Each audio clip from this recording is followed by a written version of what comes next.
And Danny pranked us all after that. So we had it covered. So anyway, we are blessed. We are blessed as a congregation to have so many people that work in so many different ways.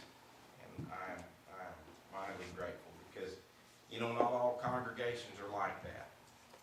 I remember when we lived in Kansas, I probably told this story before, but we would, there were a couple other congregations, and there was a little community out in western Kansas, and it was, what it really reminded me of was the building at Roaring Springs. It was really, I've told Jeff this story, it really amazed me.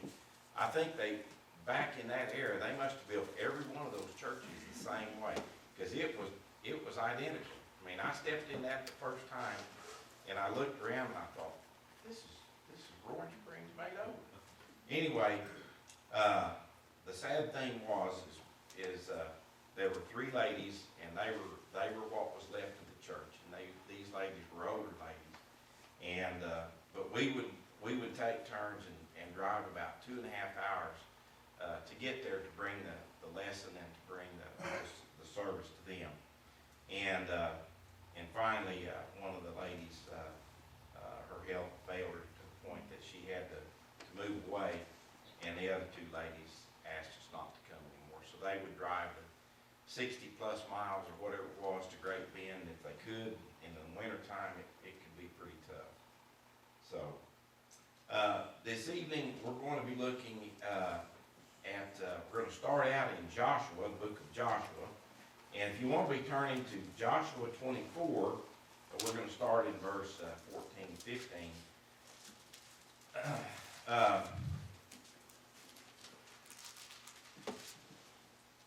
In that passage, it starts out, it says, "Now therefore fear the Lord, serve him in sincerity and in truth, and put away the gods which your fathers served on the other side of the river and in Egypt. Serve the Lord. And if it seems evil to you, serve the God.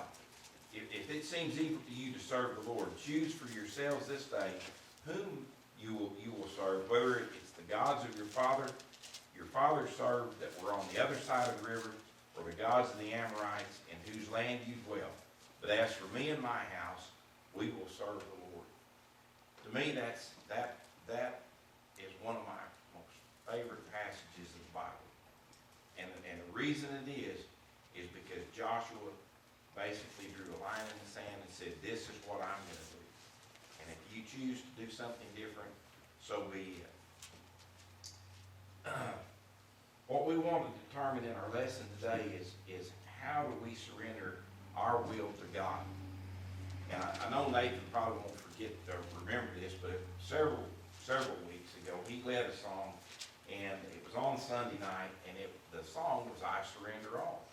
And after the song, we discussed the song and how challenging it is for us to surrender all to God.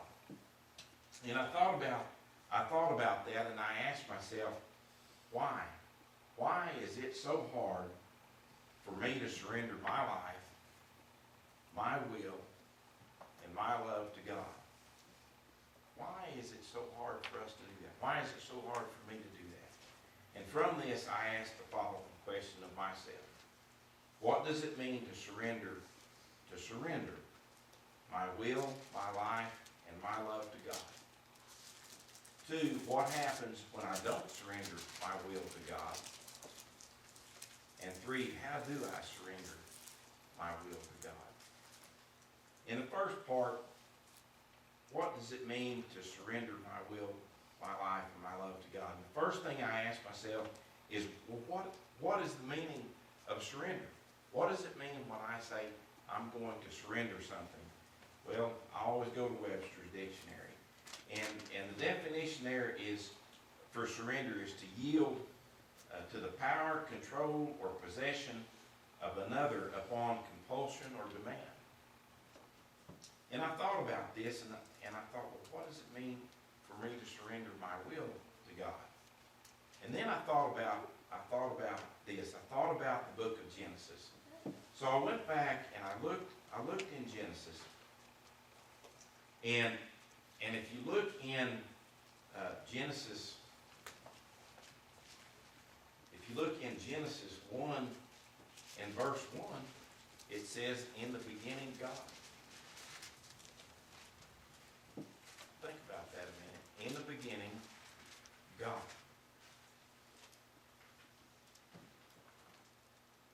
There's nothing else. So, we have to accept Genesis. In 1 and 26, it says, Then God said, let us make man in our own image, according to our likeness.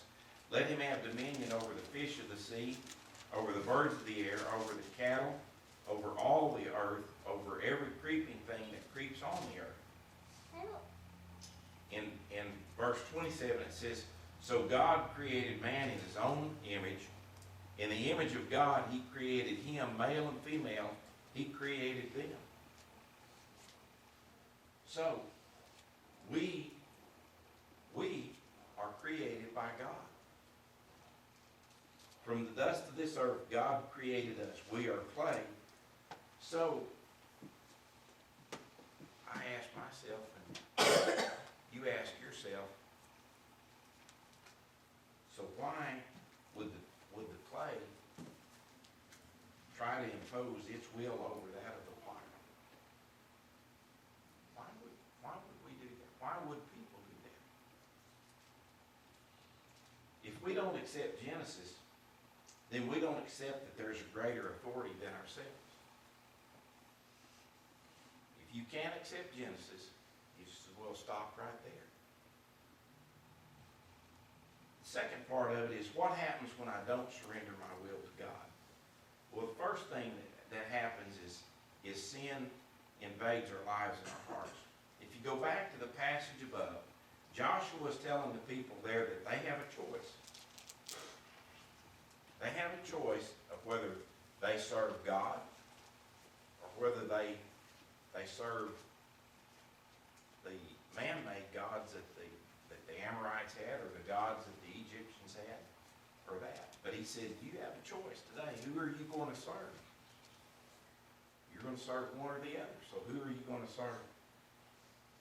And Joshua saw firsthand the results of not serving God, not surrendering man's will to God. We know the story of Moses leading the children of Israel through the desert and how God commanded him to go on top of the mountain where he would receive the 10 Commandments.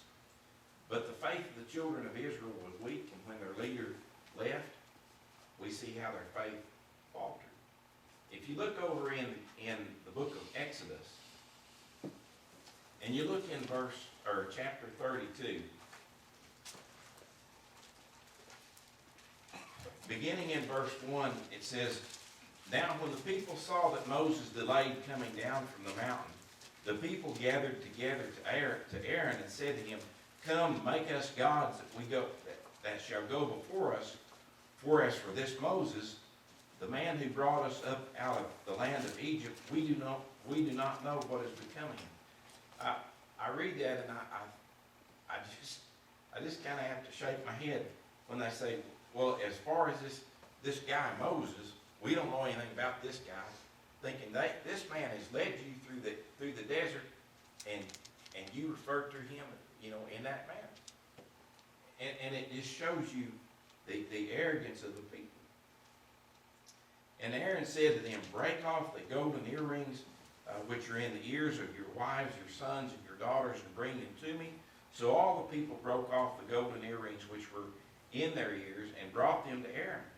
And he received the gold from their hand and fashioned it with an engraving tool and molded a calf. You think back where they came from, and they came out of Egypt. The Egyptians worshipped the bull Aphis. Then they said, This is your God, O Israel, that brought you out of the land of Egypt. Here's what saved you from the Egyptians. bow down before whatever it is they just made with their own hands. So when Aaron saw it, he built an altar before it, and Aaron made a proclamation and said, "Tomorrow is a feast to the Lord." Then they rose early on the next day, offering burnt offerings and brought peace offerings, and the people sat down to eat and drink and rose up to play. And the Lord said to Moses, "Go get down, for your people, whom you brought out of the land of Egypt, have corrupted themselves. They have turned aside quickly out of the way which I commanded them. They have made themselves a molded calf and worshipped it and sacrificed to it and said, 'This is your God, O Israel, that brought you out of the land of Egypt.' And the Lord said to Moses, 'I have seen this people, and indeed it is a stiff-necked people. Now therefore let me alone, that my wrath may burn hot against them, and I may consume them. I will make you a great nation.'" God called his own people stiff-necked, hard-hearted, weak in faith. The second thing that can happen is when we refuse to surrender our will to God is arrogance overtakes us. We saw what it did to the people, the children of Israel. And oftentimes we presume that our blessings that we enjoy are from our own making. And it can be man's nature to give credit to himself, credit that he doesn't deserve. If you look in Deuteronomy, in the book of Deuteronomy, in chapter 8,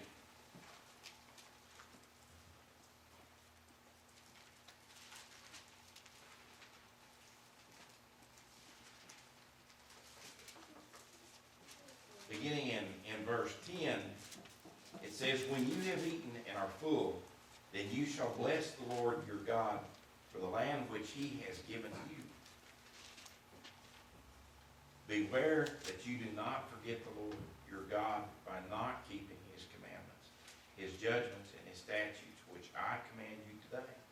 Lest when you have eaten and are full and have built beautiful houses and dwell in them, and when your herds and your flocks multiply, and your silver and your gold are multiplied, and that all that you have is multiplied, when your heart is lifted up, and you forget the Lord your God, who brought you out of the land of Egypt from the house of bondage, who led you through the great and terrible wilderness, in which there were fiery serpents and scorpions, and thirsty land, where there was no water, who brought water for you out of the flinty rock, who fed you in the wilderness with manna, which your fathers did not know, that he might humble you, and that he might test you to do good in the end.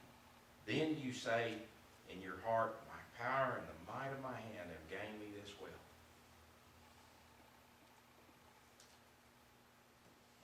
How many people have you seen that display this attitude? I think that we can all say that we've seen people. Yes, sir, I have too. He's listening. I know I've got one that's listening. Anyway, I see that, and I see the tragedy of that. And the third thing that happens is we impose our will over God's will. So many times we want to say, or we want to serve God, but in many ways, people want that service to be on their terms and not God's. If you look in 2 Kings, beginning in chapter 5, 2 Kings chapter 5, beginning in verse 5,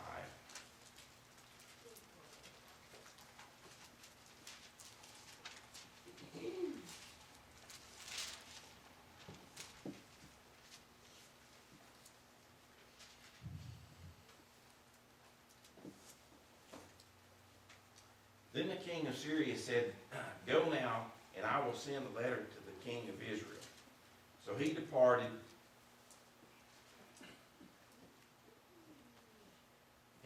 And took with him 10 talents of silver, 6,000 shekels of gold, and 10 changes of clothing. Then he brought the letter of the king to the king of Israel, which said," and let me back up a little bit. I think I moved a little too quickly. If what we're reading is about Naaman. And Naaman was a commander of the army of the king of Syria. And Naaman, he was a great man. But Naaman had a terrible disease at that time, and it was leprosy.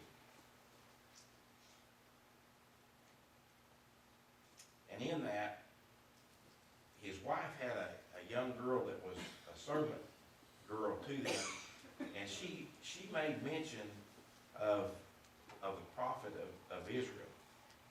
And in verse 3, it said, she said to her mistress, "If only my master were with the prophet who is in Syria, for he would heal him of the leprosy." So Naaman, he's prepared to do anything it takes to overcome this disease. And we can't begin to fathom in today's modern world the tragedy and the pain and the suffering that come with leprosy. So he takes this letter to the king of Israel, and the letter says, "Now be advised when this letter comes to you that I've sent Naaman, my servant, to you, that you may heal him of his leprosy." You can imagine the king's surprise and maybe even shock when he gets this letter.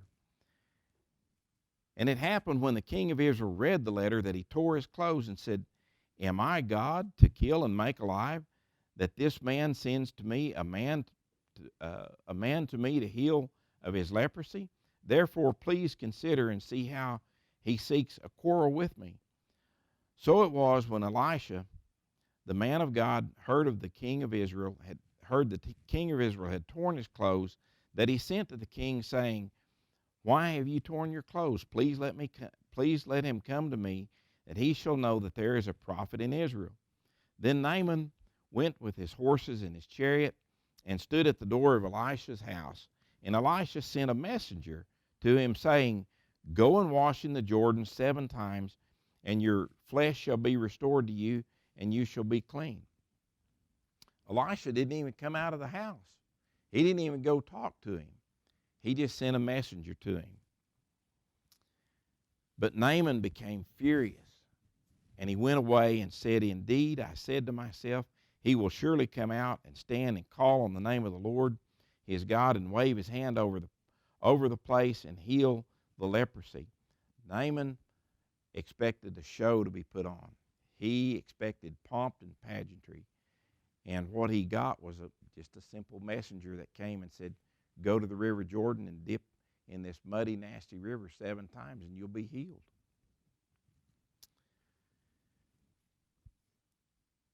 Are not the Abna and Pharpar, the rivers of Damascus, better than all the waters of Israel?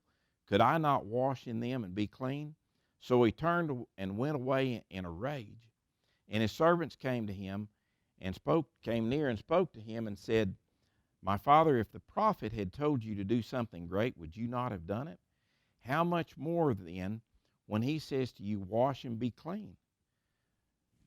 So Naaman thought about it. So I'm sure grudgingly he went down and he dipped in the river Jordan 7 times, according to the saying of the man of God, and his flesh was restored like the flesh of a little child, and he was clean. And he returned to the man of God, and he said to the man of God, and all of his age came and stood before him and said, "Indeed, I know that there is no God in all the earth except in Israel. Now therefore, please take a gift from your servant." So my question to that is, did Naaman believe? And the answer is yes, he believed. And did Naaman obey? No, not at first. Not at first, because Naaman, he didn't like the instructions that God had given him. Those were instructions that came from the prophet Elisha. He didn't like that. He wanted something different. He wanted He wanted obedience to be on his terms, not God's terms. Did Naaman obey? He did finally. And the results of his obedience was his healing. So how often do we want our obedience to be to God to be on our terms? And we see that so many times today, that we want the blessings that God gives us, but we want it on our terms. And finally, how do I surrender all to God? If you look in the book of James, and I think James sums it up well. In James chapter 4, beginning in verse 1, where do wars and fights come from among you? Do they not come from your desires for pleasure that war in your members? You lust and do not have. You murder and covet and cannot obtain. You fight and war, yet you do not have, because you do not ask. You ask and do not receive, because you ask amiss, that you may spend it on your pleasures. Adulterers and adulteresses, do you not know that friendship with the world is enmity with God? Whoever therefore wants to be a friend of the world makes himself an enemy of God. Or do you think that the Scripture says in vain, the Spirit who dwells in us yearns jealously? But he gives more grace. Therefore, he says, God resists the proud, but gives grace to the humble. Therefore, submit to God, resist the devil, and he will flee from you. Draw near to God, and he will draw near to you. Cleanse your hands, you sinners. Purify your hearts, you double-minded. Lament and mourn and weep. Let your laughter be turned into mourning and your joy to gloom. Humble yourselves in the sight of the Lord, and he will lift you up.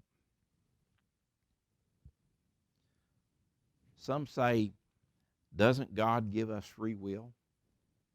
And he does. If you go back to what Joshua said when we started, isn't that free will? Wasn't he saying, you have a choice? You have a choice as to whom you serve. The Israelites loved the idols that they were surrounded with. So Joshua said, you have a choice, but here's what me and my family are going to do. The answer is yes, we do have free will. God doesn't force us to serve him, not at all. God gives us a choice as to who we're going to serve. I've got a friend. A lot of you probably know or read about him. His name is Dale Rollins. And Dale, one of the things that he tells, and I know I've told this before too, but Dale is a member of the church in San Angelo. And he always uses a quote of the minister there. And the minister there says, you're free to choose your actions, but you're not free to choose the choice or choose the consequences of those actions. God gives us free will. He lets us make choices, but he doesn't let us decide what the consequences of those choices are. I think what he would say is choose wisely. I think that's what Joshua was saying to the people, to the children of Israel. Choose wisely. In conclusion, James says that we can't be a friend of the world and still have a relationship with God. He tells us to resist the devil and draw near to God. When we do that, God will draw near to us. We must humble ourselves before God and remember and believe Genesis. We are created by God, thus we serve God. God does not serve us. By doing this, we surrender all. We surrender our will to God. Tonight, if there's anyone in the audience that would covet the prayers of the church, we would covet the opportunity to pray for you. And so if you would come as we stand and sing. Have you been to